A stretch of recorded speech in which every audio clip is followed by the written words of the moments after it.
It's Eric Nagel. Eric Nagel.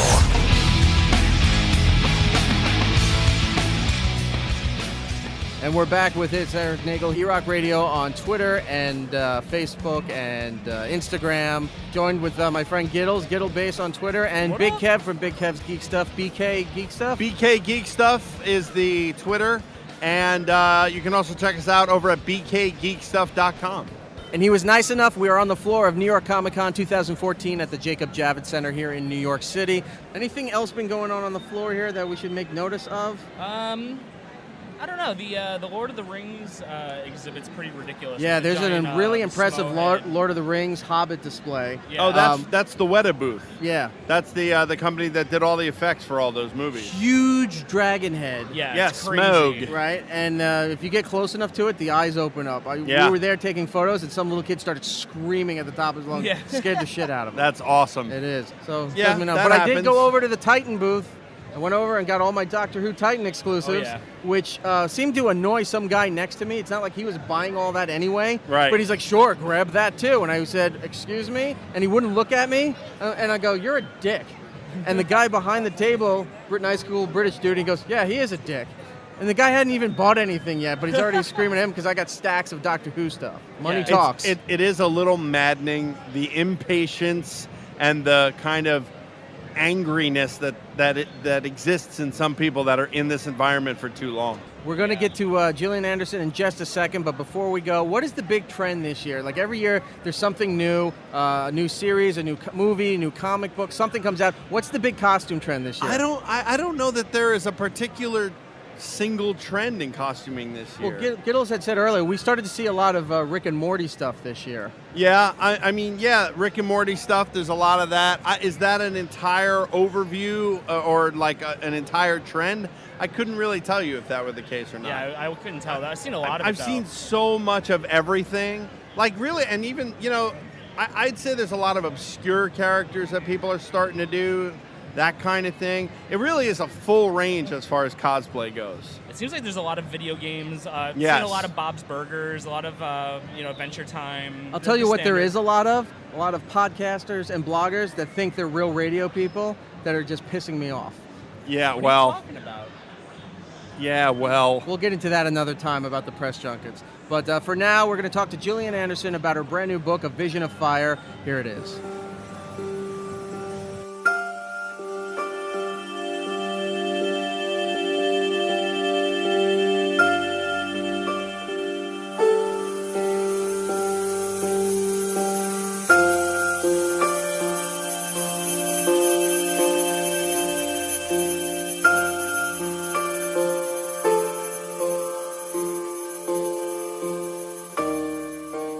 I'm here with my my buddy Giddles, and we also have a major celebrity in studio. If you're any kind of sci-fi fan, you will immediately know who this person is, but she's not just from sci-fi. She's done a lot of theater, a lot of movies, television, and also now an accomplished author.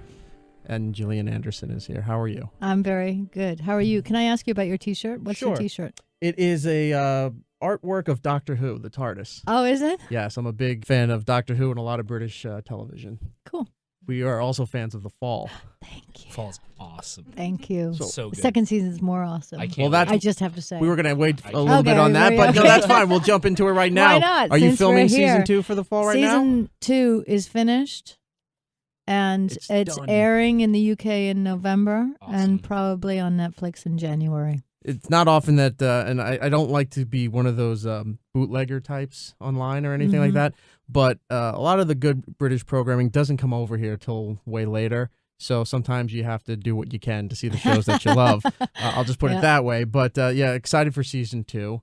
Anything maybe? Is there anything that can be hinted that's not giving away what's going on? Or There really isn't. I mean, we pick up where we left off, exactly. And so Spectre's on the run, so to speak, and they're still, going through the motions of putting things together and figuring out how to track him down, et cetera, et cetera. And at some point, they may get closer and This things is giving may us happen. nothing. Well, that's what I really like about the show. Is like it really has a cat and mouse feel to it. Like there's such a chase like going on, and I love your character. Like I think you're like one of the strongest characters like on TV. It's Thank so you, good. thank you. And I can't tell you how good the second season is. I can't wait. And more of a cat and mouse than the first, even. Awesome. With the popularity of that show, are you starting to see more people, or maybe more younger people, recognizing you from that role as opposed to Scully from X-Files? Are you seeing a shift, or are people still just coming up and talking to you No, about it's X-Files? kind of everything. And lately, because I did Streetcar in London, and I've been amazed at not only how many people came over to see it, but how many people have seen the live version of it, because it's now a film version of it, which was filmed live and airs in 42 countries, and still screenings in New York and everywhere. And the amount of people that have actually showed up to see that's the thing that not necessarily surprises me, but impresses me, that people are that interested in good work, or have been fans for long enough that they will sit through 3.5 hours of a play in a movie theater. Is awesome. How big is your love for doing live theater as opposed to doing television and movies? Like, do you do a couple of projects for TV and movies and then try to find something for yourself to go back to theater? Or are you just going through the motions as like, I do theater, I do this, I do this? No, it's definitely not a going through. I don't do anything going through the motions in my life. I usually do theater once every 3 or 4 years, mostly because I'm not that animal that can do it for back-to-back 6 months, Right. you know.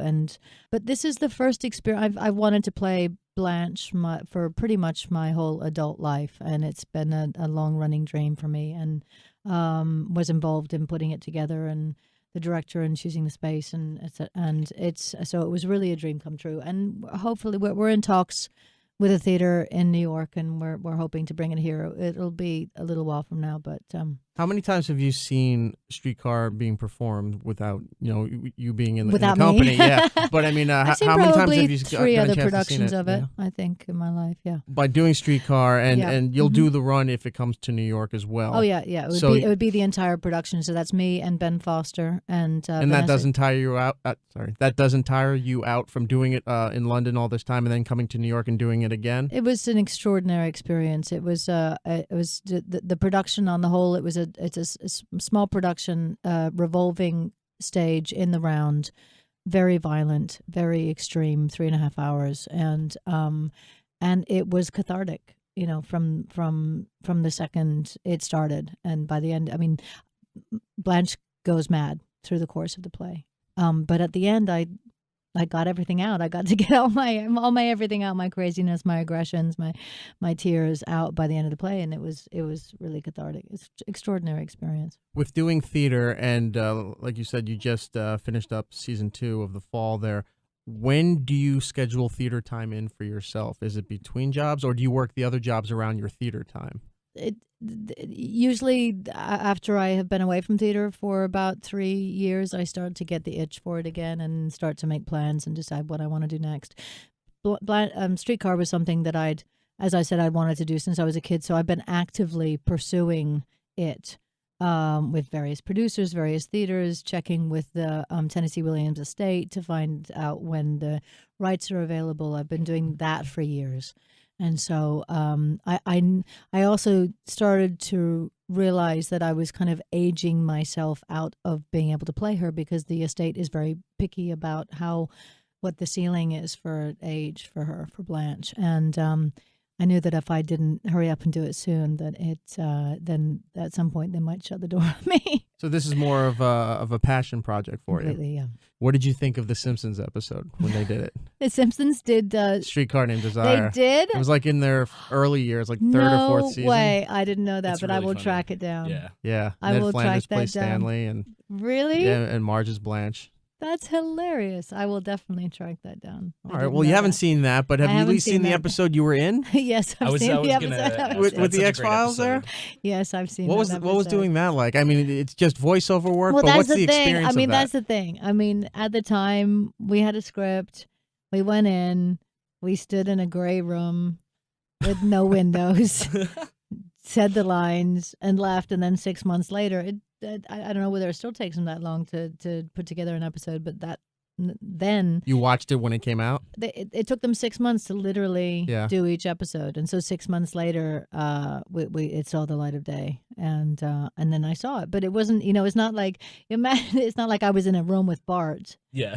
And that would be nice. So but you weren't that even doesn't happen. you weren't even reacting with the other voice actors. I wasn't even. No, they just not said, at "Here's all. your copy. Yeah. We'll mix it in at the end." Yeah, and that normally happens. It normally happens that way. That you just do it as it's a solitary experience. I did the audiobook for this. There's other projects I want to talk to you about, but let's get to the one. Okay. The reason why you're here is your book, Yes. A Vision of Fire. It's out everywhere, Amazon and other places that books An are actual sold. bookstores. I know. Yes. Actual I don't know. real life bookstores. I don't know how many bookstores are Barnes left. and Noble. Actual books are so much better than those ebooks. I don't know how many bookstores are left. I know you live over in London there, Yes. but around here, I think there's Barnes and Nobles, and that's about it.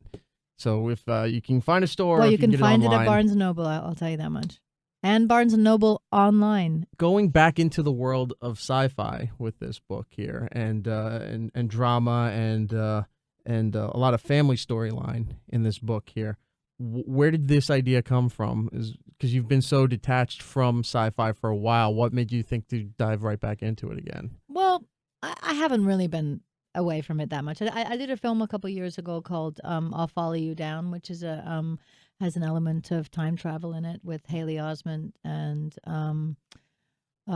Rufus Sewell. And, there's an element of Hannibal that is sci-fi in a way. One hopes. One hopes that what you're seeing is fiction. So I haven't been that far away from it. And I did a film called Robot Overlords, which comes out at the beginning of next year, I think, which is about robots taking over the earth. That sounds awesome. So not That's always fun. Not entirely that far away from it. But to get back to your question, I was introduced to my co-writer Jeff Rovin through a mutual friend who had a brilliant idea of the two of us coming together to maybe create something together. And we started brainstorming, and I was interested in creating a character that I could eventually play were this to go to film, which was another intention. And so we kind of started with that and created something that was cinematic enough in its reach that it would translate. I was just going to ask, and you sort of answered it already about Caitlin O'Hara. A lot of times these characters are based on somebody that the author knows and embellishes and whatnot.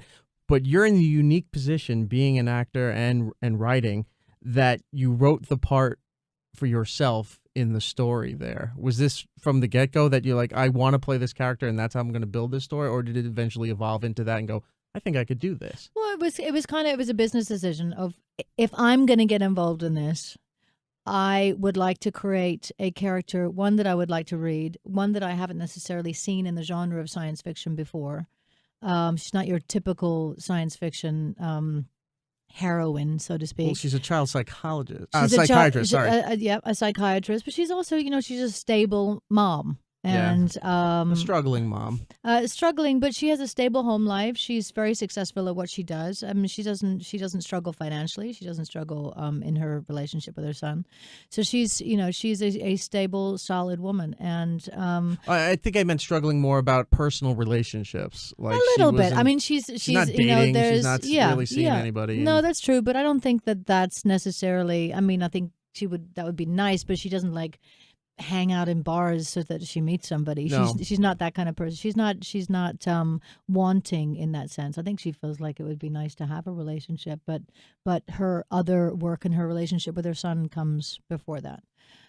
What brought in the setting of having it deal with the India-Pakistan conflict?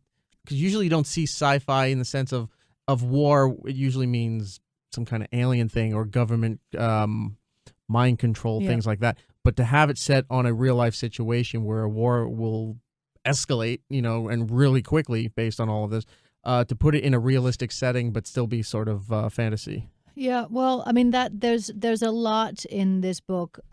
Even though it is science fiction, there is a lot that is real in it. There are real life events that are taking place in Haiti, in Iran, real life situations, and the situation that's happening right now, which has just recently escalated again in Kashmir between Pakistan and India, is real. And these are two nuclear nations, and it's an underreported issue, but it's not a small thing. Do you follow that story in real life at all about what goes on with India and Pakistan?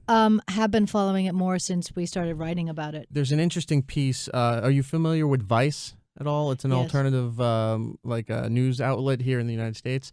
They did a great piece. It aired on HBO here in the United States, being at the border from India and Pakistan with the changing of the guard and how like once a year they open up the borders and do an exchange of like, hello, I recognize you. They shut the borders down, and if you even go near it, they kill you. Like there's a whole Amazing. ceremony. There's dress, there's garb, there's performance, and it's insane because It's a very interesting ceremony. There's lots of high stepping and kicks, and it's actually kind of funny to watch. It sounds almost- like Buckingham Palace. right. Yeah, It's exactly. really ridiculous. Except it's not. Yeah.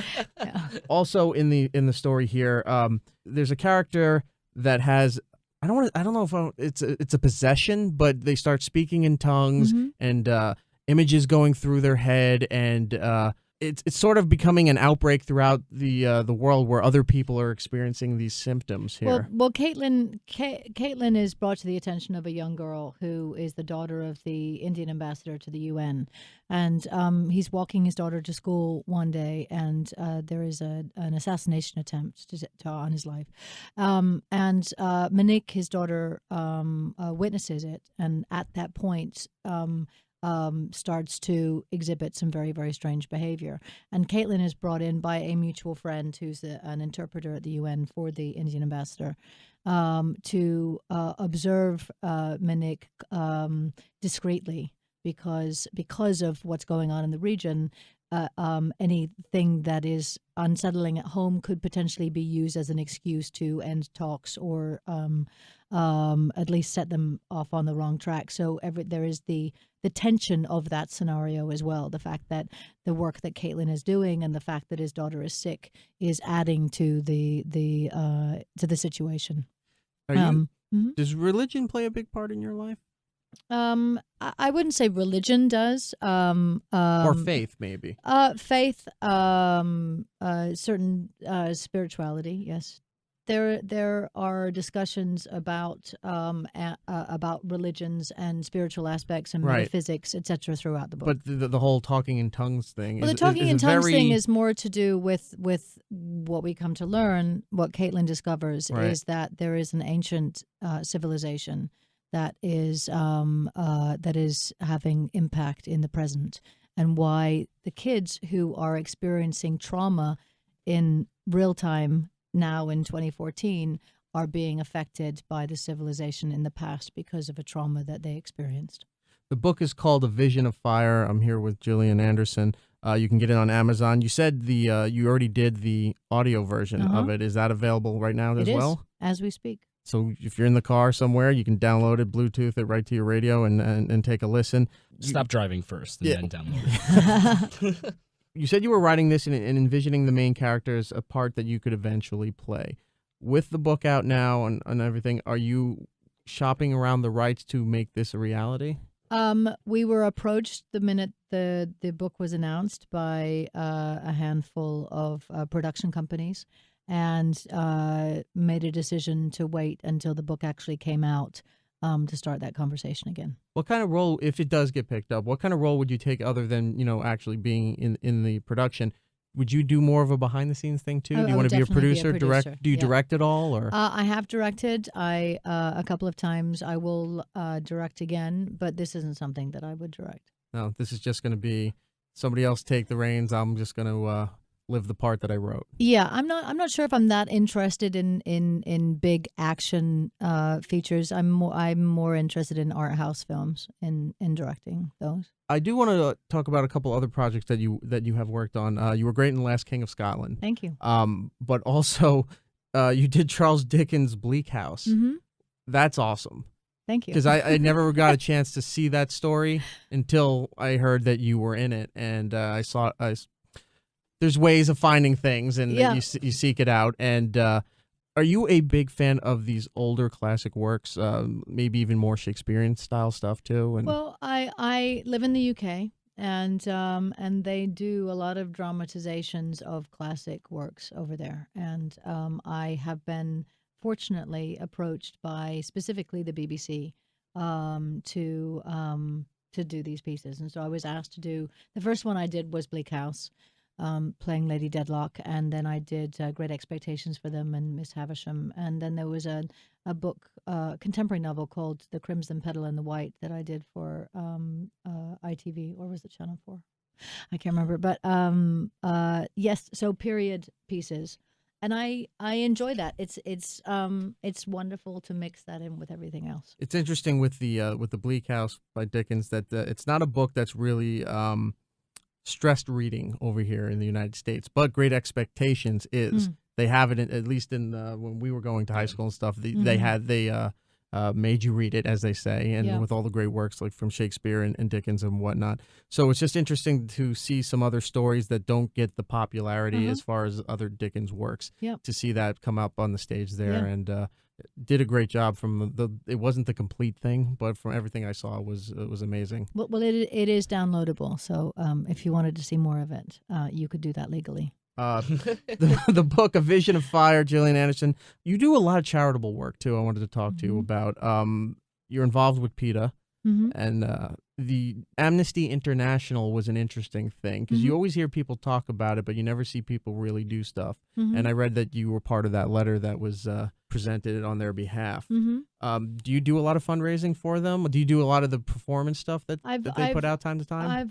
I was involved in a performance piece with Vanessa Redgrave and Ray Fiennes. There was a performance at, I think, the Hay Festival a few years ago that I was involved in with them, and they contact me at various times if they need some extra added help in different areas, like most of the charities that I am involved in. There's a couple on there that I am more specifically involved in, neurofibromatosis. Yes, I was going to ask you about that. Yeah, which that affected your family. It affected my family. My brother died of a brain tumor 3 years ago, related to the disease. But I've been involved with that charity since since he was 3 years old and was first diagnosed. But PETA and Say Yes is a charity that I put together in South Africa with a friend of mine, and it's a pairing up youth who have either been on the street or been in hostels with mentors to help them kind of get their lives back together again, and teach them how to get a job, how to fill out applications, how to find, how to wash their clothes, how to be responsible citizens in the world, and also develop meaningful and safe relationships with another adult. One last question before you go, and tried to stay away from X-Files, but I guess I have to ask you. Are you completely done with the series? Is there something maybe that's in the works? A musical? Further down the line? A musical? A book on tape? There is something percolating.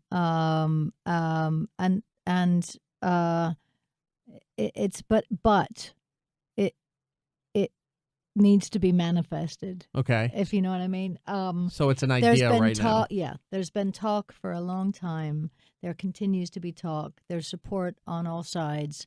It's just a matter of it actually happening.